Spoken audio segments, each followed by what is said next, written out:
malta, e bom ano! Bem-vindos a mais um episódio do DICE Podcast, uma iniciativa da Associação DICE Cultural que vos traz tudo sobre os jogos de tabuleiro em português e com a boa disposição desta equipa de 3 amigos muito apaixonados por este hobby que adora ser a vossa companhia nestas conversas muito interessantes. O meu nome é Marco Silva e tenho o enorme prazer de estar a gravar mais um episódio com os meus bons amigos Miguel Lourenço. Olá, Miguel. Olá, Marco. Olá, pessoal. Viva, Miguel, viva. E Bruno Maciel. Olá, Bruno. Olá, Marco. Olá, pessoal. Viva, Bruno, viva. Vamos então dar início a mais um novo ano com um novo tópico de conversa aqui sobre jogos de tabuleiro. Hoje falamos de algo que, por acaso, não temos falado muito nos episódios até agora, mas isso muda hoje. Vamos falar sobre Print and Play Games, que são jogos, basicamente, que podemos imprimir em nossas casas e jogar. Não confundir, se calhar, isto também com os Roll and Writes, que também são em papel, mas são um bocadinho diferentes. Há Roll and Writes que não são Print and Plays e há Print and Plays que não são Roll and Writes. Por isso, são dois mundos diferentes, só para deixar aqui uma distinção já à partida. Por isso vamos certamente falar de muitas coisas novas e abrir este mundo do do-it-yourself dos jogos de tabuleiro, que se calhar para alguns dos ouvintes possa nem sequer conhecer este mundo, que tem um potencial muito giro, e principalmente para quem gosta de bricolagem e acha gira a ideia de montar o seu próprio jogo de tabuleiro, também pode ser aqui uma conversa interessante. Mas também eu pessoalmente estou extremamente curioso com a conversa de hoje, porque quero ouvir as vossas histórias, de vocês os dois, partilhar também um bocadinho da minha experiência e beber da vossa e aprender com a vossa, por isso acho que vamos ter aqui muitas opiniões sobre esta nova, vamos dizer, categoria dentro do hobby dos jogos de tabuleiro. Vamos dar início então se calhar à partilha de hoje e partilhando com os nossos ouvintes o que é que nós achamos de Print and Play, se gostamos, se não gostamos, o que gostamos e o que desgostamos desta parte. Não sei se alguém quer dar o pontapé de saída. Bruno, queres começar a dizer o que é que tu achas então? Força! Sim, eu tenho uma relação um pouco ambígua com os Print and Plays. Eu durante muitos anos recusei-me a fazê-lo porque sentia que estava a fazer algo de ilegal. No entanto, nos últimos anos deixei de me sentir assim, digamos assim, até porque alguns sites disponibilizam isso de forma gratuita e até são páginas oficiais, digamos assim, que disponibilizam esses ficheiros e acabo assim por ter menos peso na consciência. Mas não vou mentir, não vou ser hipócrita, porque já usei sites, tal como o Mr. Piracy para os filmes e para as séries, e existem também aqueles para os Print and Play. E não vou dizer que nunca utilizei esses sites, porque que já o fiz e fico sempre naquela de, ok, é só para experimentar, se eu gostar compro. Mas muitas vezes jogo uma vez, jogo duas no máximo e penso, se calhar não é para comprar. E acabei por... Não sei se fiz batota ou não, mas sinto que há aqui qualquer coisa que não está certo, mas porque é que eu vou comprar um jogo se calhar se vou só jogar uma vez? Não sei. Se calhar podemos discutir esse assunto no episódio, mas é a minha opinião em relação aos Print and Plays. Isso por acaso é um ponto que já levanto, que é o preço efetivo também destes Print and Plays é bastante baixo, não é? Por isso, de vez em quando, também estamos a apoiar, muitas vezes, nem sempre, mas muitas vezes, de uma forma direta, o criador do jogo e também depois também tem essa conotação. Damos um bocadinho de dinheiro, mas estamos ao menos todo ele a converter para o criador, que nos outros casos sabemos bem que não é o caso, né? Longe disso, infelizmente, o rácio não é esse. E Miguel, do teu lado, o que é que tu achas, a tua relação aqui com os Print and Plays? Gostas, não gostas? O que é que gostas e o que é que não gostas? Olha, eu só não gosto é do trabalho que dá. E eu sei que não dá muito trabalho. Que é cortar e colar e papel e tal. Mas é provavelmente a única desvantagem que eu vejo. Okay. Porque depois tem imensas vantagens, porque são mais baratos, não estamos à espera de um Kickstarter que demora 1 ano a chegar a casa, não é, Bruno? Essa malta do Kickstarter, não é? Tu fazes download daquilo e aquilo está ali já, e tu imprimes quando quiseres e jogas quando quiseres e está feito. Outras vantagens que pode trazer, conforme também já foi dito, é que estamos a ajudar os criadores, pode ser uma boa forma também de fazer algum playtest, eventualmente. Eu por acaso tenho uma opinião um pouco diferente, que é, eu sou a favor da jornada e não do destino. Eu adoro fazer os print and plays pelo aquilo que vou fazendo e pela experiência de estar a cortar, colar, depois às vezes jogo 1 ou 2 vezes e está feito. Portanto, e devia ser ao contrário, não é? Porque nós jogamos jogos pelo prazer que os jogos nos dão, mas no print and play, por acaso, eu até extraio prazer na jornada e não tanto no destino. Por acaso isso é um bom ponto. Para os ouvintes possam não conhecer estas questões de print and plays, vocês literalmente estão a fazer download de um PDF que que tem algumas páginas adicionais ao normal manual que vos diz exatamente o que é que vocês têm a recortar. Há uns que são um bocado evidentes, só tem lá as marcas e recorta aqui, mas alguns até contêm dobragens e colagens e tudo, que é um pequeno Lego em versão papel. E não é um origami, mas é quase. Alguns até trazem instruções sobre, olha, tens as cartas e depois tens as tuck boxes, não é? As caixas para tu pôres as cartinhas que tu imprimes, etc. Portanto, Muitas- até isso. Sim, sim. Portanto, até isso, sim. E robustas, que eu acho que é engraçado. Tu imprimimos aquilo em papel, aquilo com as dobragens, pá, 4 ou 5 vezes que a gente dobra, aquilo depois ainda fica uma caixinha robustazinha e pá, pronto, impressa e decorada, no fundo, não é? Depende do papel. Sim, também depende do papel. Sim. Se a gente não faz estas coisas com papel vegetal, malta, ok? Alguma gramagem aí no papel. Mas é muito giro, porque estamos a fazer um projeto de bricolagem para todos os efeitos. Isto para os nossos ouvintes que possam ter família pequena e que possam de vez em quando estar a procurar alguns jogos. Isto pode ser um projeto também, não é? Quase como eu estava a dizer, é o exemplo dos Legos, não é? Quer dizer, olha, vamos começar a jogar este jogo. Em vez de fazer um punch card, que eu gosto muito também, tenho que confessar, aquela coisa, andamos ali com os dedos no cartão a fazer punch. É assim A algo. minha filha adora. Pronto, e imagino que também está. seja um projeto interessante de fazer com crianças, que também, dependendo da idade das mesmas, pode ser mais ou menos perigoso para o jogo e também para a criança, mas mais para o jogo. Agora, com miúdos um bocadinho mais garotos que já consigam operar alguns objetos cortantes com supervisão, vamos dizer assim, isto pode também ser um projeto giro. Acho que há, sem dúvida, uma vertente de bricolagem que transcende o jogo e que eu pessoalmente também gosto. Eu confesso que não tenho muitos print and plays, mas os que tenho, imprimi-os e guardei-os como se fosse um jogo, ok? Depois também acho que há uma conotação são jogos inferiores, não é? Porque foram impressos e tudo, então são inferiores, e por serem inferiores nem têm direito a ter lugar na prateleira. Vão para aí para uma gaveta, assim, um bocado como o Toy Story, não é? Aqueles que iam para debaixo da cama e depois os que ficavam em cima da cama. O que ficava em cima da cama era o brinquedo preferido. Pronto, Mas tem direito a caixa? Pronto, os que trazem a sua própria caixa têm caixa, os que não têm caixa. Não vou eu ir desenhar uma caixa para eles, mas têm direito a uma caixinha para ser guardados. Os que são em folhas A4 grandes, porque alguns jogos que não são efetivamente peças, não têm componentes, são mais escritos, ou cartas ou assim, já se livrei um jogo de cartas destes, porque é muito mais agradável eu meter umas cartazinhas e um bocadinho mais de papel para ficar um bocadinho mais grosso e conseguir baralhar, do que propriamente andar a baralhar folhinhas de papel, por mais grosso que seja, não é igual.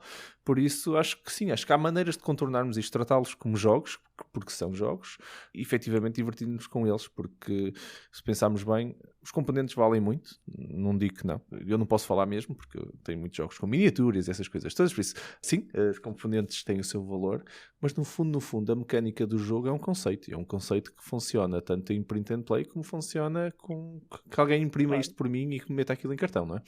Não é o cartão que faz a diferença. E isso acho que também é um estereótipo que de vez em quando criamos. Se calhar jogar o jogo de outra pessoa... Eu acho que nunca ninguém me pôs um print and play na mesa para jogar. Mas eu já joguei print and plays com malta. Pronto, nós fizemos o jogo. Ou então íamos com essa intenção de experimentar um print and play. Mas agora que estou a pensar, não foi de género... Olha, vou buscar este jogo para outra pessoa jogar. Ou eu estar em casa de alguém que me trouxe um print and play. Olha, fica aqui também a nota. Agora estou a pensar nisto assim um bocado quase em direto. Confesso que também estou contigo. Eu só tenho 4 ou 5 print and plays. Já veio cá a gente a casa jogar e eu devo dizer que os meus print and plays eu gosto de dar um bocadinho de, não sei, de algum profissionalismo ao jogo, porque o tipo de papel, por exemplo, em que eu imprimo é quase de fotografia, é quase, porque tem uma gramagem muito grande. E depois com os sleeves premium acaba quase por nem se notar que não são cartas, que é apenas uma folha de papel que eu imprimi. Mas depois falta o resto. Às vezes os componentes é coisas que eu tenho aqui que sobram de outros jogos ou dos protótipos, que não são a mesma coisa, mas que fazem o propósito. E depois falta aquilo que para mim é essencial, e eu sei que quando eu trago à mesa o pessoal percebe logo que aquilo não é um jogo oficial, porque não tem caixa. Ou a caixa é uma caixa branca do chinês, ou qualquer coisa, e eles perguntam-me o que é que traz aí. Experimenta primeiro, não fiques já a olhar, a torcer o nariz, porque é como tu dizes, olham logo para o jogo como se fosse uma coisa inferior. Mas eu acho que a experiência acaba por ser quase a mesma, desde que tu tenhas lá os componentes todos que são necessários para o jogo. É importante às vezes também imprimir o livro de regras, porque apesar de não ser oficial, muitas vezes tens que o imprimir, nem que seja no BGG, porque pode faltar ali qualquer coisa e se tu tens só lá os componentes e o jogo, então e agora tenho aqui uma dúvida, o que é que eu faço? Pois, olha, Não Vou ao sei, PDF. vou ao BGG, não é? Mas se tiver ali o livro de regras, acaba também por dar mais um toque de profissionalismo ao jogo. Estou contigo. Se não é um jogo oficial, muitas das pessoas olham para o jogo como se fosse uma coisa inferior, vá, não deixa de ser o jogo. É realmente também uma sensação, e agora que estou a pensar, se calhar também contribuir para isso, porque efetivamente também não te ponho na mesa muitas vezes, acabo sempre por tender para outro. Mas agora isso é não consciente, porque conscientemente não concordo muito com o estereótipo que se cria de vez em quando por ter sido impresso. Para mim, até muitos deles até tiveram um valor muito interessante. Por acaso estou-me a lembrar de um projeto. Os jogos estão todos na ludoteca agora da DICE, porque nós aqui em casa imprimimos e fizemos mesmo questão de apoiar o projeto. Chegamos a gravar alguns vídeos. São os jogos de Green Squirrel Games, que foi por acaso um grupo de criadores de jogos de tabuleiro que criou durante a pandemia um challenge para eles próprios. Não foi assim um challenge para o mundo, foi mesmo eles próprios, desafiaram-se eles próprios, criaram um site, vieram ter connosco, fizeram um reach out para nós a ver se apoiávamos a divulgar. Nós na altura, no início da pandemia, divulgamos o site e depois começamos a imprimir e a gravar alguns vídeos de como montar o jogo, no fundo, um vídeo acelerado, mostrava às pessoas como é que se imprimia o jogo todo e como é que criávamos o jogo. Chegamos a escrever algumas reviews e tudo, e deu-me um gozo enorme.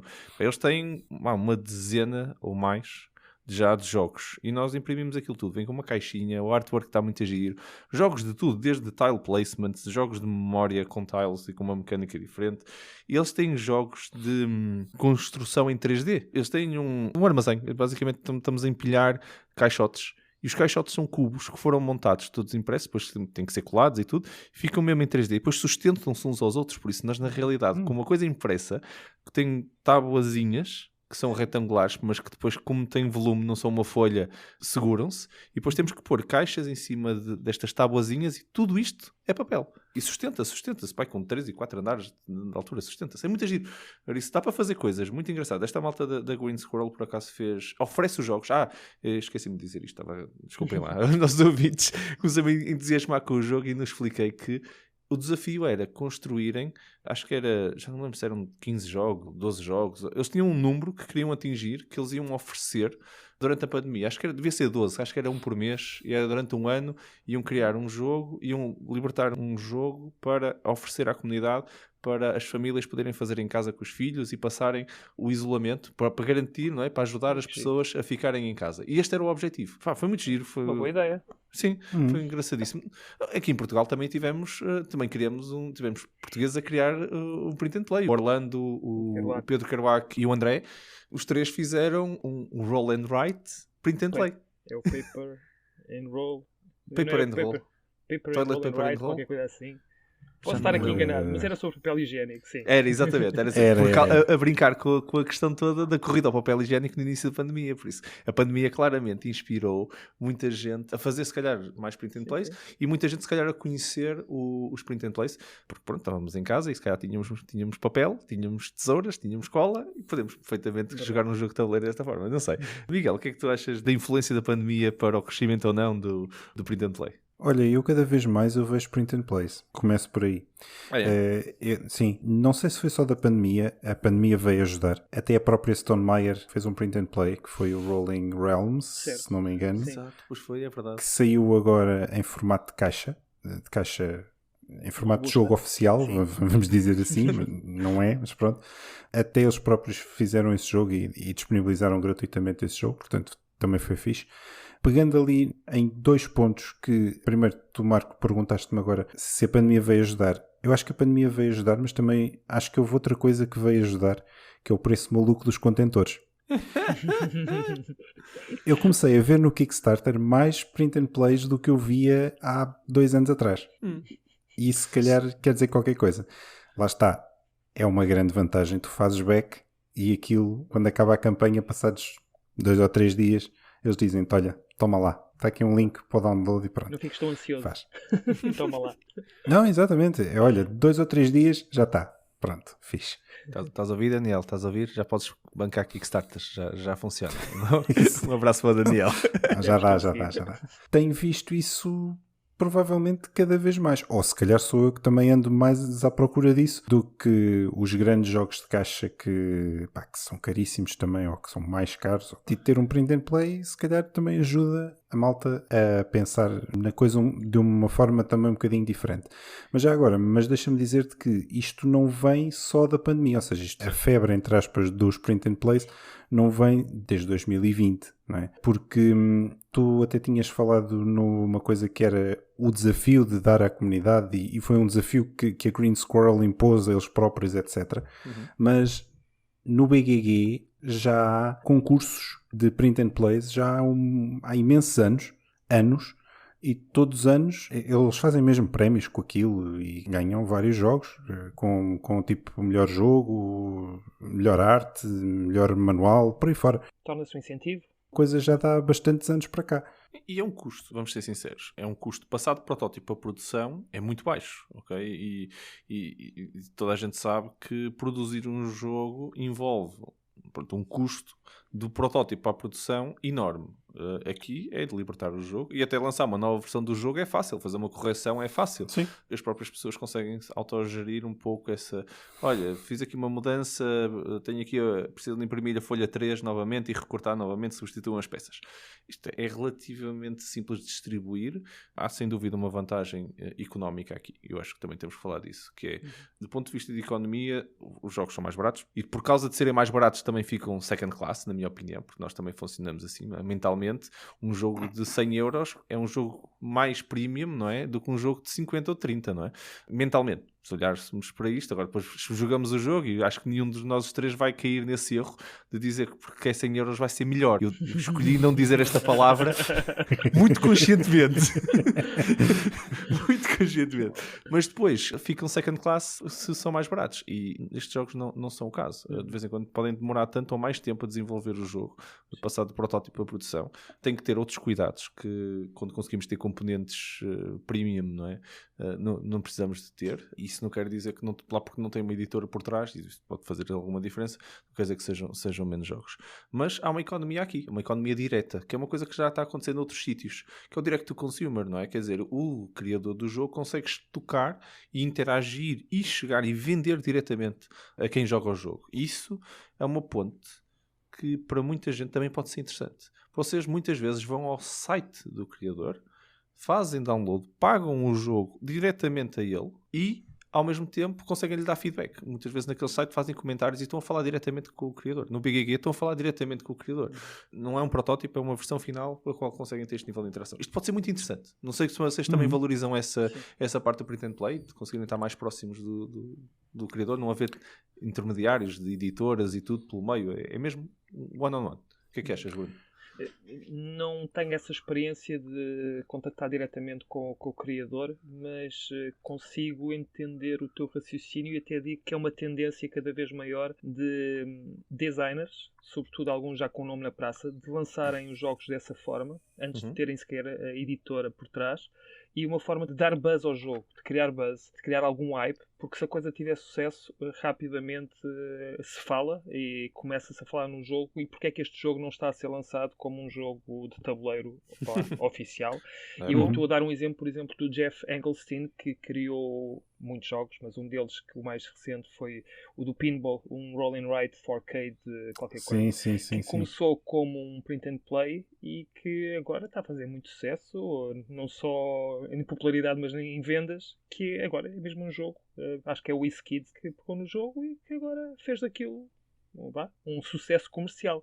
E começou assim. E eu acho que cada vez mais os criadores estão a ir também um pouco por aí. Acho que já é mesmo uma tendência. Vamos ver se isto pega. Se pegar, alguém há de pegar no jogo. Eu sou um fã de empreendedorismo Lean, ok?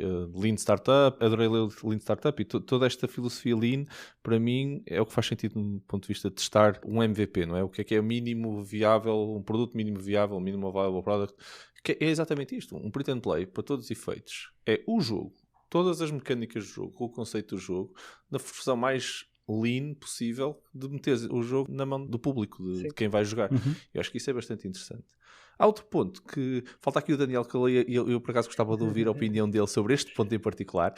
É o segundo abraço que mandou ao Daniel, que é a segunda menção que lhe estou a fazer. Mas a realidade é... Há um problema também da produção. Que a produção é feita por um número limitado de cópias. E eu vou passar a palavra ao Miguel para ouvir o que é que ele acha disto. Mas quando produzimos um jogo que nós compramos, temos sempre aquela coisa do FOMO, não é? Será que se eu não comprar agora, para o ano, ainda vou encontrar o jogo? Provavelmente não. A não ser que ele tenha um grande sucesso e tenha segundo, terceiro, quarto prints, continue a imprimir ao longo do ano. O número de cópias que foi impresso é o número de cópias que existir. Se o jogo esgotar, esgotou. Nunca mais o vou conseguir ter. Um print and play é uma cópia digital. É quase um NFT infinito, não é? Eu vou lá, pago e venho buscar a minha cópia desse jogo. O que é que tu achas, Miguel? Isto é uma grande vantagem para ti? Ou vês isto como uma grande vantagem dos print and plays e uma coisa que as pessoas, se calhar, deviam pensar duas vezes quando olham para isto? Eu acho que as pessoas deviam pensar duas vezes, em primeiro lugar, porque, uma vez mais, porque são jogos mais baratos, mas que não quer dizer que sejam jogos inferiores. E, portanto, só por aí, eu acho que as pessoas deviam prestar um bocadinho mais de atenção ao formato e não pensar que, isto é para imprimir, deve ser bom, deve. Não é? Porque é isto. Quanto à questão da tiragem, isso com certeza, não é? Isto só sai de print se o link expirar. Não é? Ou se o site for abaixo, ou se... O BGG tinha que ir abaixo todo, não é? Não necessariamente do BGG todo, não é? Porque há jogos que podem não estar no BGG, podem não estar disponíveis no BGG, porque lá está, o BGG é um portal gratuito e há muitos print and plays que estão no BGG e que são gratuitos. Mas há outros print and plays que não são gratuitos e, portanto, não estão no BGG. Há outros sites onde realmente podemos ir lá e podemos comprá-los, tudo bem, tranquilo. E agora vou ser a voz do nosso público. Miguel, e que sites são esses? Qual é que tu usas? Opa, há tantos. Opa, olha, a melhor resposta que eu posso dar a isso é vejam na descrição, porque estão lá links para sites, o que não quer dizer que sejam todos, por favor, não são, estão lá 2 ou 3, procurem print and play, board games ou uma coisa assim. E agora fazendo a voz do público ainda, o público todo, ao que o Miguel disse, fica todo contente e salta aqui. Estava a perguntar se eram legais esses sites. Sim. Ok. Eu espero que sim.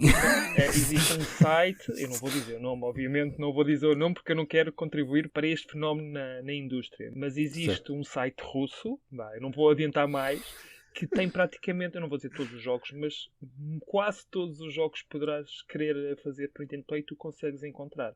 Só que não é como o Mr. Piracy, não é legal, amigo.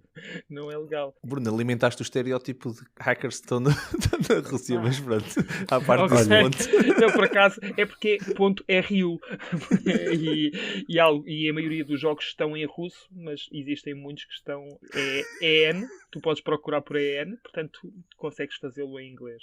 Mas Portanto, desculpa, era só para também queria saber a vossa opinião sobre isso, porque isto obviamente é ilegal, mas que tipo de penalização é que uma pessoa como nós, que vai tirar um jogo, ou melhor, faz o seu jogo a partir de um site desses, poderia ter? Eu não sei que tipo de penalização, mas eu acredito que haja. Mas também não estou a ver a polícia a bater-me à porta e dizer eu recebi uma denúncia anónima a dizer que você está a jogar um Arboretum falsificado. Isso implicava que eles soubessem o que era o Arboretum, como é que passamos por aí? Verdade. E já era bom sinal se eles soubessem o que era o Arboretum. Vamos começar por aí. Porque será que eu disse o nome deste jogo? Hein? Bem, passamos à frente. Pessoal, eu espero que os links que estão na descrição sejam todos legais e oficiais e sítios de onde realmente se podem tirar coisas, até porque há uns que são pagos e, portanto, imagino que no site russo, não haja nada pago e não seria tu uma podes, dupla ilegalidade, tu podes tirar. Enfim. Não, mas pronto. Mas olha, só para partilhar, Bruno, do teu ponto, eu só queria partilhar com os nossos ouvintes. Eu não vejo efetivamente o problema pessoal ou a penalização pessoal na pirataria, porque infelizmente o problema grande que a polícia anda atrás é a distribuição. Era tu imprimires um print and play para andares a vender o print and play. Não seres o criador, não estás a pagar os direitos de autor e tudo. Isso para mim é altamente criminoso. Agora, para os ouvintes que não conhecem, o meu background, o meu trabalho é produzir software, não é? Por isso a pirataria para mim é um contrassenso desde o início. Eu fui developer a vida toda, agora sou arquiteto de software e custa-me um bocado, sempre me custou, a pirataria. Eu licencio todo software que uso, porque quem o produziu são pessoas como eu e sei muito bem o que é passar noites e noites e noites para fazer uma release. Por isso, Exatamente. nos videojogos eu sempre tive as consolas e sempre tive os jogos. Tenho uma coleção de videojogos enorme, fui construindo ao longo do tempo. Por isso, se não fazia isso em software, faz-me ainda menos sentido. Porque a cópia digital, não é? Fazer para uma coisa física. Okay? Eu percebo, mas a verdade, e não sei até que ponto isto pode fazer muito mal à indústria, é que todas as coisas que são populares acabam por se disseminar e isto, se calhar vocês não têm consciência, porque se calhar nunca foram a esse site. Eu estou a dizer esse site, mas podem haver vários. É uma enormidade de jogos que já estão disponíveis para fazer print and play e não são legais. Portanto, eu não vou ser hipócrita. Eu vou-vos dar um exemplo. Eu fiz a impressão do Furnace, que é um jogo bem recente, porque queria experimentá-lo antes de o comprar. E estive mesmo para o comprar antes de fazer isso. Eu, por acaso, fiz o print do jogo. Eu até gostei do jogo, mas quem jogou, teve à mesa não gostou assim tanto do jogo, eu acabei por não comprar. Portanto, eu contribuí para isto, ou seja, acabei por não comprar, experimentar antes. E não sei quantas pessoas não farão isto e acabam por não comprar o jogo por causa disto. Eu acho isso bom. Mas, por exemplo, esse cenário, esse é um use case que eu pessoalmente acho bom.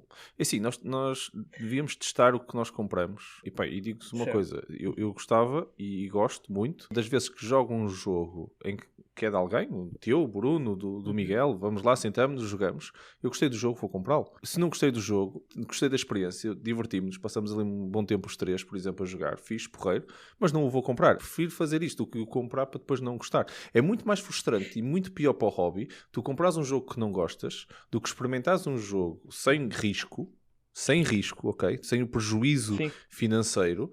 Tu vais jogar muito mais jogos e vais certamente experimentar mais jogos. Não acho que isso seja mau. Mas é um fenómeno novo na indústria, percebes? Mas acho que pode ter impacto. Agora não sei se é bom ou não. Mas deixa-me dizer só duas coisas.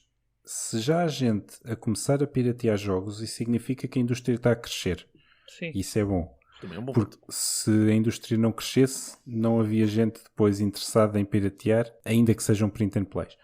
Depois, tens o ponto que, ainda que tu faças download de um print and play que não é legal, que, atenção, eu estou completamente contra, mas é daquelas coisas que tu fazes download e imagina que tu até gostas do jogo. A tua decisão, a tua, Bruno, é, se eu gostei do jogo em versão print and play, eu vou comprá-lo a uma loja. A questão é, porquê é que tu o fazes? Porquê é que tu a seguir vais a uma loja e vais comprar a versão física de caixa, etc. por aí fora?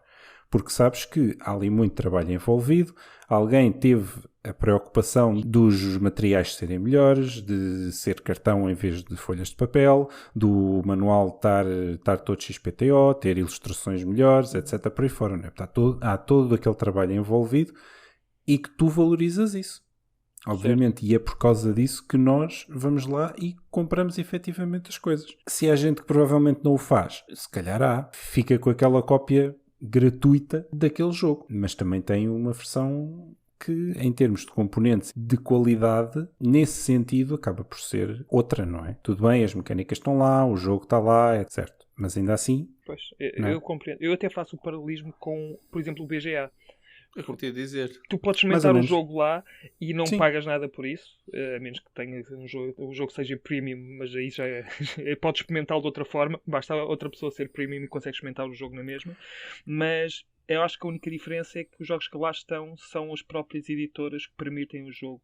Era isso que eu ia dizer. Eu não me importo nada que um jogo esteja disponível em print and play gratuito para que toda a gente o use e o faça download e jogue e tudo bem, e que seja gratuito. Não me importo desde que a editora dê o seu carimbo, o seu aval e diga, não, sim senhor, este jogo pode estar aqui em print and play, tranquilo, experimentem, depois se quiserem vão comprar a caixa, tudo bem. Mas mas façam isso com a editora. Eu até ia dizer que vocês também têm muito disto no Tabletop Simulator, com os mods é exatamente que igual. Existem e tudo. É exatamente igual. Que a comunidade digitalizou o jogo, pôs lá e pronto, e a malta joga em versão digital e depois gosta do jogo, vai comprar. E é uma boa maneira de testar. E já agora ia dizer também que há muitos criadores que durante todo o processo de desenvolvimento criaram um jogo digital no Tabletopia, Tabletop Simulator ou assim, andaram a fazer os testes dos protótipos digitais. Nós já tivemos aqui um convidado que faz isso numa escala louca, que é o Vital Lacerda. O Vital tem uma comunidade no Discord dele onde faz imensos testes, playtests, e tem playtests todas as semanas, não tem todos os dias só porque não quer, porque senão tinha lá playtest todos os dias, e as versões dele são digitais, gratuitas, e depois do jogo estar fechado, ele continua a manter lá fica lá o jogo, pronto, olha. Continuem a jogar se quiserem, porque quem gostar mesmo vai comprar o jogo. E nesse aspecto do try and buy, que é o que nós estamos aqui a falar, não é? Experimentar e depois se gostas, compras. Dada a quantidade de escolha que temos, se houvessem 4 jogos, primeiro o mundo era triste, mas se houvessem 4 jogos a sair por ano, pronto, não havia é aquilo e é aquilo, não é? Não tens assim muitas escolhas. Mas quando tens escolhas, uma resposta normal, na minha opinião, quando tens demasiada escolha, e eu já vi isso acontecer quando as pessoas me visitam aqui em casa ou quando chegam à ludoteca lá da DICE num evento e olham para os jogos todos lá no armário e dizem, ok, é AP, não é? É analysis paralysis. Eu começo ali a olhar para aquilo tudo e passado uma hora não escolhi nada e já estou frustrado porque ainda não comecei a jogar e vou-me embora. Porque o custo de testar é grande. Se eu tivesse que comprar, é grande. Ok? Sim. De vez em quando só para me explicarem, o custo é grande. Por isso, todas estas coisas são barreiras à adoção. Se o jogo está gratuito ou o jogo é muito barato, é menos uma barreira. O preço é uma barreira. Ter que ir à loja é uma barreira. Para muita gente, distribuir o jogo, quantos jogos nós gostávamos de ter cá na Europa e não conseguimos? Porque não saem, porque não são editados. Mais uma barreira. Estamos aqui a falar de N barreiras que neste mundo do print and play não existem. Não há barreira geográfica. A barreira do preço é mínima ou nula, como estávamos aqui a dizer. Não há barreira do tempo de produção. Não há barreira da distância ou do intermediário, do distribuidor e da editora. Há um montão de barreiras que desaparecem. Não é perfeito. Estou a tentar fazer aqui um bocado o advogado do diabo e estar a dar um lado muito positivo, que não estou a dizer que isto seja a fórmula perfeita, mas que é uma área que se calhar não está a ter tanta visibilidade, e felizmente que nós estamos a dedicar um episódio só para falar sobre isto.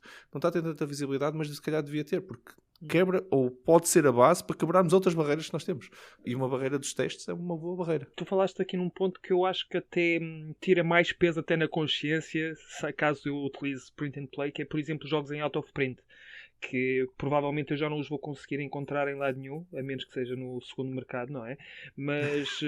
a preços proibitivos, muitas vezes, não é? Exatamente, mas às vezes a solução está no print and play. Há um jogo, por acaso, que eu já estou a procurar há imenso tempo, que é o Glory to Rome, que é um jogo de cartas, bastante simples de se produzir para quem faz o print and play, e existem N sites em que tu consegues fazer esse print and play. Agora, se é com a arte oficial, não é. É com uma arte de tipo mod, é de alguém que produziu o jogo com as mesmas mecânicas, o jogo é igual, só que a arte não é oficial. Mas o jogo é jogável. Agora, se eu quisesse mesmo o jogo oficial, conseguia comprá-lo? Neste momento, não. Portanto, é uma solução. Encontrar jogos que não encontraria de outra forma. Fica aqui a nota para os editores e criadores que possam estar a ouvir o podcast, que é uma boa forma de mantermos um jogo um bocadinho mais eterno, não é? Quando está fora de produção e já sabemos que não o vamos produzir, ter uma versão print and play, mesmo que não seja oficial, mas que seja oficializada, por exemplo, que seja aqueles que ganhem algum controle. Pode ser uma arte diferente, pode ser uma versão que não tenha caixa, não é? Há um montão de coisa que não vai ter, mas para todos os efeitos eles conseguem, porque é a criação deles, não é? E continua a haver pessoas, tal como tu estás a dizer, que se calhar querem continuar a jogar o jogo e não tem os meeples e os cubinhos e tudo, e a gente compra os cubinhos à parte ou arranjamos de outra forma, com umas fichinhas. Não é por aí que o jogo não deixa de ter a mesma magia e de estar ali eterno. Acho que é um ponto interessante para considerar. Já agora, há também aqui o impacto, falei há bocado da questão económica, o impacto económico também em famílias, que nós tentamos fazer isso com o nosso projeto, não é? Trazer jogos à comunidade, mesmo independentemente se a pessoa tem jogos em casa, não tem jogos em casa, se aparecer num evento, tem lá os nossos jogos, os jogos da associação, estão lá todos, é a parte da missão. Mas criar aqui um acesso mais globalizado, independentemente do extrato social, aos jogos de tabuleiro, porque vamos ser sinceros, os jogos de tabuleiro são caros e cada vez mais caros. Também é uma vertente de consciência social para o hobby que também é importante, porque isto é cultura, não é? Os jogos de tabuleiro são cultura e a cultura devia ser acessível e não é aos 150, 200 euros, de vez em quando alguns Kickstarters com as miniaturas e não sei o quê, que isto se torna acessível. Não sei qual é a vossa opinião sobre a questão social à volta do print and play. Olha, se tu conseguires dizer às pessoas, olha, tu podes ter um jogo de tabuleiro gratuito. Eu não sei se as pessoas ficam naquela do, será que é mais bom? Barato. Não necessariamente gratuito, porque há um livro muito Sim, interessante sobre isso, sim, sobre o que chama-se mesmo Free, sim, o que diz sim, exatamente sim, isso, sim. entre a coisa Sim, grátis sim, e a sim. coisa que custa €1, não é? A coisa que custa €1 é Exatamente, demasiado exato. barato, mas se for grátis toda a gente quer, porque não Não, eu ia valorizas. pegar ao contrário, que é, se é gratuito não é bom. Pois é, mas é diferente. Ser gratuito num jogo de tabuleiro tem uma conotação um bocadinho diferente, mas o conceito é semelhante. Sim, Mas não quer dizer, mais uma vez, não quer dizer que seja mau. não, exatamente. E quantos jogos print and plays é que eu fiz download e são bons. Pô. E portanto, fantástico. Se o ponto é, olha, está bem, mas são muito caros, epá, eu vou a uma loja qualquer, vou a uma FNAC ou assim e editam por 40€, 50€. Se tu conseguires dizer à pessoa, olha, tudo bem, tens o azul por 40€ na FNAC, ou 50€ na FNAC, o que seja. Mas olha, e se eu te dissesse que tu consegues ter um jogo, que também é bom, não é o azul, e que são 2€ ou 3€. A desvantagem é que, desvantagem entre aspas, tens de o imprimir e tens de o montar, eventualmente. E só precisas de meia dúzia de dados que pá, toda a gente tem D6 em casa, não é? E portanto, estavas interessado. Experimenta. O que é que perdes? Perdes 2€ e um bocado de tempo. Experimenta. Se calhar assim as pessoas já ficam um bocadinho mais interessadas e predispostas a ir e se calhar até gostam e vão à procura de outros. Foi basicamente o que me aconteceu quando eu comecei também a olhar para os print and plays, que é, mas isto é gratuito. Olha, isto até é giro. Eu até já reparei que tu tens andado a entrar nos Kickstarters dos print and plays, que eu dizem que recebo as notificações dos backs. Sim. E são jogos giros. Pá, e custaram o quê? 5€, pá, aí.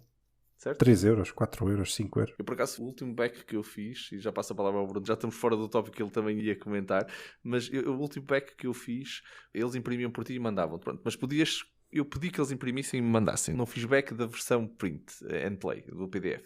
Mas eles, no fundo, geravam-te um PDF de uma dungeon, que era automaticamente gerada, que é o Paper Dungeon. Chama-se Paper Dungeon no jogo. E o Paper Dungeon é muito giro porque foi um programador que gerou um algoritmo para construir qualquer jogo. O jogo tem um identificador único, por isso aquele print, aquele PDF é só teu. Isto é antes dos NFTs, ok, malta? Isto era, o senhor era um visionário. Eles criam um NFT teu, que é uma dungeon só tua, para tu resolveres. É um solo game, jogas sozinho. Cada página é um nível da dungeon e tu transportas de uma página para a seguinte os items e as coisas que tu conseguiste conquistar. Ele gera-te uma nova dungeon, tens que resolver o puzzle. Só precisas de um dado, de um lápis e daquilo. E aquilo é do tamanho. Eles depois têm a versão de bolso, que é aquilo uma Pocket Edition, basicamente. Por isso é que era giro. Em vez de imprimir em folhas A4, ele imprime aquilo em folhinhas pequeninas, metes aquilo no bolso, é tipo um bloquinho de notas. Para a malta que trabalha e que de vez em quando está numa reunião, podes parecer que estás a tirar notas. É igual, um livrozinho de notas. Ainda não fiz isso, mas funcionava. Olha, e o dado, como é que fazes? Usas o telemóvel, não precisas. Tocou, vibrou, tu chegas lá, carregas, lanças o dado ao lado e foi só para fazer check à mensagem, estás a ver? Mas olha que por acaso, eu já não me lembro onde é que foi que eu vi, mas havia um print and play qualquer que eu fiz download em que uma das páginas dizia, não tens um dado, não há problema. Tens uma página com números aparentemente aleatórios, que acho que dependendo do segundo da hora, não é? Aquilo dá-te um número aleatório dependendo da hora, do minuto, do segundo em que estás. Fantástico. Sim, para todos os efeitos é um gerador de números, é uma seed, não é? Por isso sim. Agora vem a parte técnica da coisa, mas eu percebo a coisa, gosto da ideia. Muito fixe. Mas recortamos-te ias a dizer. Não faz mal. Estávamos aqui a falar da acessibilidade dos jogos. Sim. E dos jogos serem considerados cultura. Eu acho que a gênese do conceito é muito bonito, mas eu acho que há jogos em que faz sentido haver um print and play, mas noutros acho que se calhar até interfere na indústria. Não nos podemos esquecer que isto é uma indústria, que provavelmente o criador é aquele que menos recebe no processo todo e é aquele que mais trabalho tem. E qual é que é o incentivo para os criadores disponibilizarem o jogo gratuitamente se depois acabam por não ter o retorno financeiro, não é? Eu acredito que muitos de nós que criam jogos não o fazem pelo dinheiro, mas existem mesmo criadores profissionais, não é? Que fazem disto da sua vida. Portanto, eu vejo um jogo onde são precisos muitos componentes em que só o trabalho de o fazer, eu digo, não, eu prefiro comprar. Mas está disponível. Ok, tudo bem. Agora vamos imaginar um jogo de cartas com 16 ou 18 cartas. Como é que tu consegues comercializar um jogo destes pondo um print and play em que tu só tens que imprimir 16 cartas? Não dá trabalho nenhum. Não sei se me estou a fazer entender, se faz sentido para vocês ou não, mas a mim faz-me alguma confusão o conceito, apesar de eu entender como uma coisa bonita, é interessante, mas não sei. Em termos de indústria, acho que pode interferir até para o próprio criador não se sentir tão motivado a criar, porque o retorno é muito baixo. Não sei. Qual é que é a vossa opinião sobre isto também? Estou-me a lembrar dos roll and writes. Estava aqui a pensar nos roll and writes, Bruno, que de vez em quando são um dado, par de dados, pronto, para não ser só um, uma folha de papel que tu rasgas uma página, basicamente, que é um blog. Isso é fácil de fazer. Mas que é comercializado e que muitos deles nem sequer têm pretend play oficial, pelo menos. Então, tens o revés da moeda. Estou a fazer de advogado de dizer o contrário, não é? Que custou mais dinheiro, se calhar, o cartão da caixa do que as 100 folhas impressas lá de papel, um par de lápis ou 3 lápis, que toda a gente até teria em casa, nem precisavas meter na caixa, não é? Mas se calhar foi isso que deu dinheiro à editora e ao criador, sabe? Estás a perceber? Pronto, mas tu tens razão. Eu não estou a desvalorizar o ponto que tu trouxeste. Ao criador e à loja que o vendeu, seja lá quem for. Portanto, eu acho que toda essa cadeia de negócio acaba por ser afetada se o print and play se tornasse uma coisa banal, não é? Mais generalizada, não sei. Nunca pensei muito sobre isto, mas acho que pode ter algum efeito que não é propriamente positivo para quem cria e distribui e produz os jogos. Acho que é um ponto importante. Isto tem que dar dinheiro e o teu ponto é válido. Acho que ainda não está criado um modelo aqui que é sustentável. Sim, eu acho que o ponto que tu estás a dizer é isto como está não é sustentável, mas só queria sublinhar, pelo menos a minha opinião é isto não invalida o modelo. Simplesmente que significa que temos que pensar em como é que o queremos sustentável. Há muita coisa que nós usamos que é gratuita e o lucro, não é? No fundo, a economia vem de outro sítio. Nós usamos redes sociais hoje em dia, não pagamos por nenhuma delas. A maior parte delas nem sequer tem versões pagas. Nós, como utilizadores, não a conseguimos pagar, mas são empresas de multibilhões de dólares, por isso há dinheiro a ganhar noutras áreas. O que é que foi preciso fazer? Foi preciso criar um modelo de negócio. Eu acho que é possível, se calhar, pensar um bocado, como tudo. Eu sou engenheiro, costumo um bocado acreditar que existem problemas sem solução, por isso há de haver uma solução para este problema, é preciso criar esse modelo de negócio. Esta é a minha opinião. Eu vou dar um exemplo. Uma das formas em que eu acho que isto pode fazer sentido é se tu disponibilizares uma versão, agora lá vou, mais inferior do jogo. Eu vou-te dar o exemplo do Evolution, um jogo que eu tenho, que eu gosto bastante, mas que também foi disponibilizado no Print and Play, em que a própria arte era uma arte ainda muito de protótipo. Era uma coisa muito inicial para as pessoas experimentarem, gostaram, pronto, e tiveram ali experiência de jogo. Mas não é a experiência final, porque a arte é completamente diferente, a parte tátil das cartas, dos componentes é totalmente diferente. Quem jogou aquela versão, aquilo é o jogo, só que é uma versão inferior, digamos assim, do jogo. Mas a arte é inferior. Muito inferior. É preto e branco. Efetivamente. Isso já não é uma versão inferior do jogo, porque, como tu próprio disseste, a arte é inferior, quer dizer que então não é bem. É o mesmo jogo do ponto de vista mecânico, não é o mesmo jogo do ponto de vista visual. Concordo que seja inferior. Sim. E eu acho que isso faz sentido, disponibilizar esse print and play para as pessoas jogarem. Se queres uma experiência mais premium, ok, compra o jogo e terás tudo o que o jogo terá para oferecer, digo eu. Pode ser uma hipótese. Nós, no passado, já tínhamos falado, até foi no episódio anterior, sobre as versões de colecionador, não é? Já é um layer, não é? Estávamos indo noutra direção. Que é. Então, tens a Standard, tens a Collectors e depois tens uma versão. E depois tens o Print and Play. Sim. É quase como um trial version. Mas do ponto de vista mecânico, o jogo é o mesmo. Porque é que nós estávamos a chegar à conclusão que eu, pessoalmente, não é? Tinha aquelas 3 palavras mágicas que me fazem aquelas comissões espetaculares, não é? Que é o Limited Collector's Edition. Portanto, essas palavras mágicas, para mim, fazem tudo e eu vou para a versão acima. O jogo é o mesmo. Eu nunca comprei uma Deluxe Version, não é? Em que o jogo... este jogo é diferente. Tens o jogo e depois tens o jogo versão Deluxe, que é diferente. Tem mecânicas novas, tem coisas novas. Se calhar tem meia dúzia de cartas novas, mas não muda a mecânica core. Eu não escreveram um manual novo para a versão Deluxe.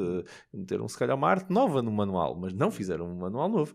Mas agora, a versão Print and Play, de vez em quando, é efetivamente um jogo diferente, ou mais simplificado, que também é uma maneira de vermos isto, mas sem dúvida é uma versão que pode ter uma arte não tão trabalhada, se calhar aparecer mais um protótipo, e uma pessoa vai pagar a versão de $5, a versão de $15 ou a versão de $40 mais 20 pelas miniaturas. Pronto, Sim. É assim. É um bom ponto de vista. Sim. Mas criaste uma economia aqui, criaste aqui um modelo de negócio. Se calhar é este, não sei se é este. Não quero aqui também agora dizer que vamos descobrir a pólvora num episódio do podcast. Mas que é preciso pensar nisto, é preciso pensar. Eu acho é que não devíamos deixar morrer. Era um bocado esta a mensagem que eu pessoalmente queria passar. E tu acabaste agora de falar nas tuas 3 palavras mágicas. Nós todos sabemos quais são as palavras mágicas do Daniel e são 3 também, que é quantos mais melhor. Exatamente. Não queria deixar de... isso em branco. Desculpem lá. Porque também são 3. Ai, muito bom. Muito bom. Olha, e com este abraço ao Daniel, se calhar avançávamos um bocado então para a nossa rubrica. Aqui estamos para mais uma rúbrica Jogos que dão que falar. Um momento no final dos nossos episódios em que cada um de nós fala sobre um jogo que de alguma forma está ligado ao tópico do episódio de hoje. Por isso hoje vamos falar sobre 3 jogos no tema Print and Play. Bruno, já como é hábito, vou-te passar a palavra para tu dares aqui a abertura na nossa primeira rúbrica deste ano. É verdade. Então, o jogo que eu trago não é propriamente o jogo mais fácil de se fazer no Print and Play, mas foi de lá que eu fiz. Foi o Pax Pamir Second Edition 2019, da editora World Gig Games, e o criador foi o Cole World. O jogo é um jogo complexo. Não direi que é assim tão complexo como aparenta ser, mas é complexo. É sobre o Afeganistão, o Estado, o regime caiu mesmo, e agora existem vários interesses europeus naquela região, para além dos nacionalistas, dos afegãos, que estão a tentar controlar a área. E é um jogo basicamente em que as cartas vão ditar as tuas ações. Existe muita coisa, mas não vou estar aqui a explicar, mas tem a ver com este conflito no Afeganistão. Porquê é que eu escolho este jogo? Porque, e aqui o jogo foi tirado de um site oficial, portanto de um site onde é legal tirar estes fecheiros, que é o PNP Paradise, onde está o Pax Pamir Second Edition, mesmo com a arte e todas as coisas oficiais do jogo, a arte, as cartas é mesmo a final, etc.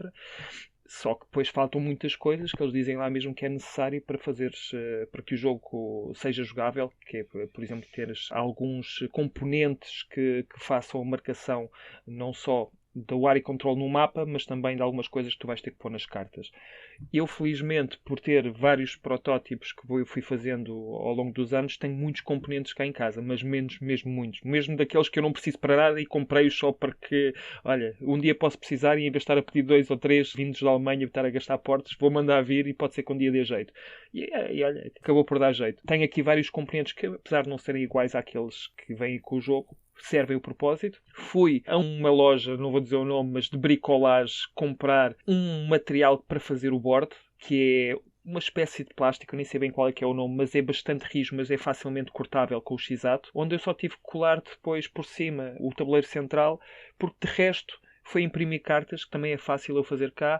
Eu também já tinha um material de papel de fotografia para fazer essa impressão. Portanto, isso foram custos com coisas anteriores. Eu direi que, efetivamente, para fazer o jogo, eu gastei 10 euros. E é um jogo que no mercado esteve a 90 euros há pouco tempo. É capaz de estar um bocadinho, sei lá, 70, 60 euros agora, que já vi coisas mais baratas. Mas ainda assim é um valor puxadote para um jogo que eu não sabia se iria gostar ou não. Mas eu agora não sei se vou comprar a versão oficial, porque eu olho para a minha versão e a minha versão está supimpa, está muito fixe. E eu, por acaso, estive aqui, antes do episódio começar a falar aqui com o Marco e com o Miguel, eu acabei de comprar uma impressora 3D, portanto eu acredito que esta versão ainda vai ficar ainda melhor quando eu tiver essa possibilidade.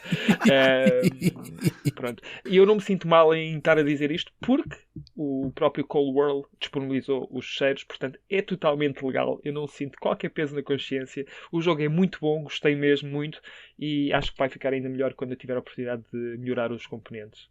Muito É bom. o Pax Pamir Second Edition, a minha escolha. Sim, senhor, Bruno. E já agora, um abraço para o João Pimentel, que começou aqui É uma verdade. coisa. O contágio. Já são 2 de 3, só falta o Miguel. João, já conquistaste mais um. Ele vai lá. O Miguel está à espera que vocês tenham experiência suficiente com a coisa para depois me poderem explicar a mim. E pronto. É uma questão Depois de quando tempo, tiverem, a gente depois conversa e depois a gente, pronto, depois a Sim, gente senhor. diz. Está combinado. Muito bom, sim senhor. Miguel, passando a palavra a ti então, não vai ser sobre 3D printing, ainda continuamos, é sobre print and play, é só em papel ainda. É pena porque eu sobre 3D printing eu tinha claramente muito Já és mais pro. a dizer do que sobre print Só and te falta a plays, impressora. mas pronto, exato, só me falta a impressora. Sobre os print and plays, eu trago hoje um jogo chamado Under Falling Skies, que é um jogo de 2020 que foi publicado pela Czech Games Edition, que acho que é provavelmente dos melhores jogos de 2020 para muita gente. É um jogo a solo, mas não é isso que interessa. O que interessa é que o Under Falling Skies, a versão de caixa publicado pela Czech Games Edition, é baseado, se não na totalidade, mas pelo menos grande parte dele, num jogo de 9 cartas, que é um print and play, e que toda a gente pode imprimir em casa através do site do BGG. O Under Falling Skies, a 9-card print and play game, portanto um jogo de print and play de 9 cartas, foi o jogo que foi desenhado para um concurso de print and plays em 2019 e ganhou bastantes prémios, como o melhor jogo overall, o melhor jogo solitário, o melhor jogo temático, por aí fora. A partir desse print and play, a Czech Games Edition pegou naquilo, viu obviamente que o jogo tinha sido bem desenvolvido e que era bom e disse: sim senhor, então vamos pegar neste jogo e vamos fazer uma versão de caixa disto. O que é isto? Para quem possa não conhecer, basicamente é o Space Invaders da board game. É muito giro. Eu por acaso tinha tido a oportunidade de experimentar uma demo na Spiel Digital de 2020. Exato, obrigado. E eu na altura eu até não tinha gostado muito daquilo, aquilo não me tinha parecido lá muito bem. Mas eu, entretanto eu já vi uns vídeos e aquilo parece melhor à segunda oportunidade que eu lhe dei do que propriamente à primeira. É um bocadinho à la Terraforming Mars. À primeira eu disse, não, esqueça. Por comparação. Okay. Mas à segunda aquilo, isto até parece melhor do que aquilo que eu achava à primeira. Quarta menção aqui ao Daniel, vês? Não é a primeira, tens que tentar outra vez, Daniel. Exatamente. As lições que tu tiraste deste podcast. Exatamente. Basicamente é isto. Portanto, é um Space Invaders da board game. É bastante engraçado. Se não conseguirem encontrar a versão de caixa, vão ao BGG, estão lá os ficheiros para poderem fazer download. E imprimam e divirtam-se, e se gostarem mesmo muito, depois comprem a caixa, porque estão a ajudar quem fez o jogo. Pensava que ias dizer para subscreverem o canal.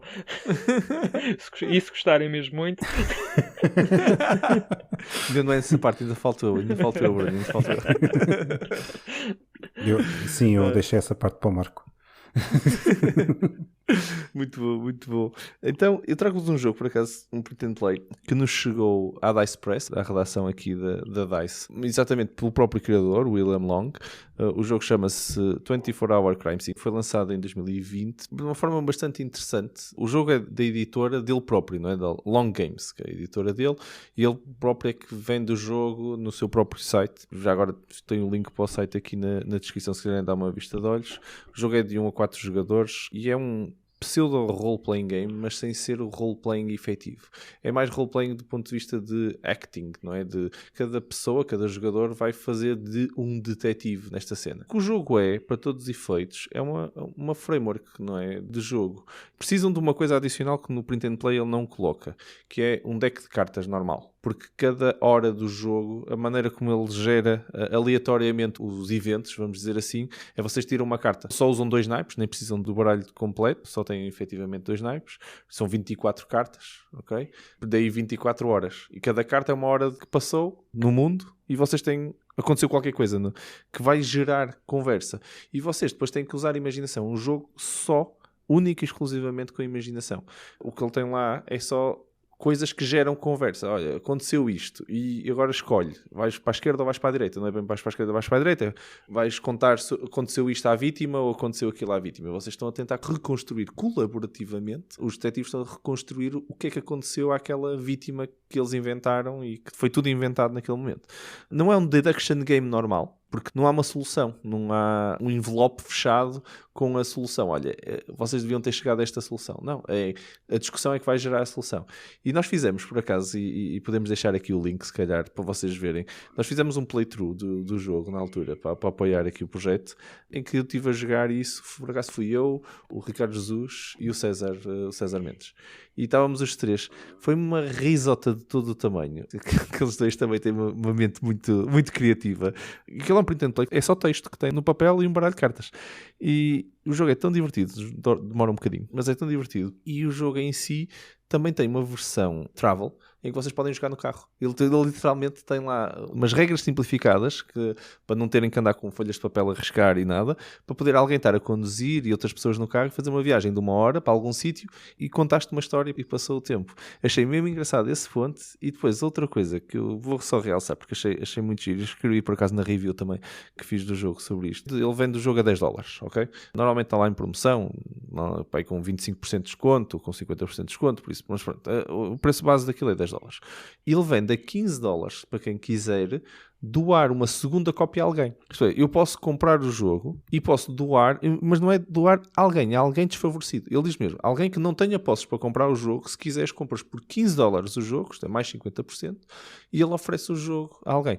Na realidade, depois a maneira como ele distribui aquilo não me parece ser muito certa, que é, tem lá no próprio site, tens lá os jogos que tu deixaste para outra pessoa poder ficar. E tem lá uma nota, se não tens dinheiro para comprar o jogo, tens aqui uma cópia que alguém deixou e tu clicas e ficas com a cópia.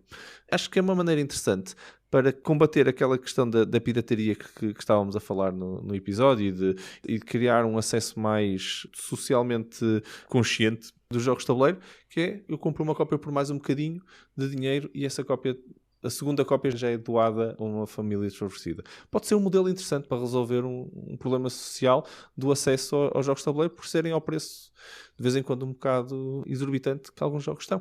Por isso, fica aqui uma ideia, pelo menos um editor independente a fazer print and place teve uma ideia engraçada e que eu deixo aqui a referência. Muito bem. E é todo o tempo que nós tínhamos. Vocês estiveram a ouvir a DICE Podcast, uma iniciativa da Associação DICE Cultural. O meu nome é Marco Silva e em nome de toda a equipa, muito obrigado por terem estado desse lado a ouvir-nos.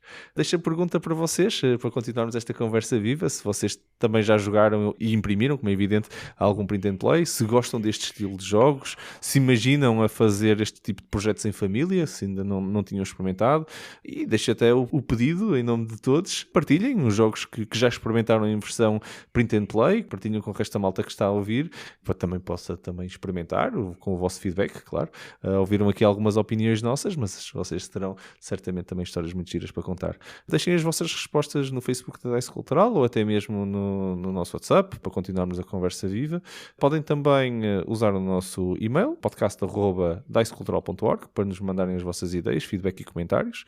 E se gostaram muito deste episódio, não se esqueçam de subscrever para não perderem nada do que nós fazemos. E se gostaram mesmo muito, então não se esqueçam também de partilhar o link com os vossos amigos para nos fazer chegar até eles, nos ajudar a crescer. Bruno e Miguel, mais uma vez, muito obrigado a ambos por uma conversa tão divertida e interessante que acho que precisávamos de imprimir em A0.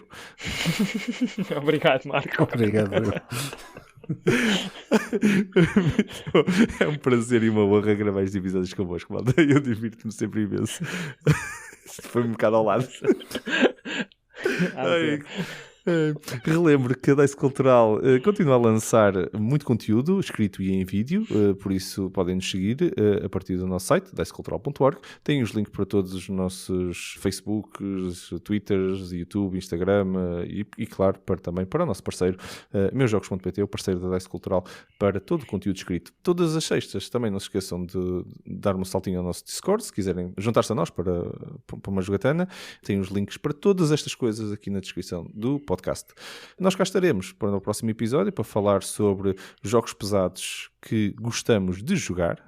Vai ser um episódio que não vão querer perder, por isso, e certamente com mais algum confessionário aqui para admitirmos os joguitos pesados que andamos aí nas nossas prateleiras, por isso não vão querer perder. A todos aí em casa, muito obrigado pela vossa companhia e pelo vosso apoio. Boas jogatanas e até ao próximo episódio.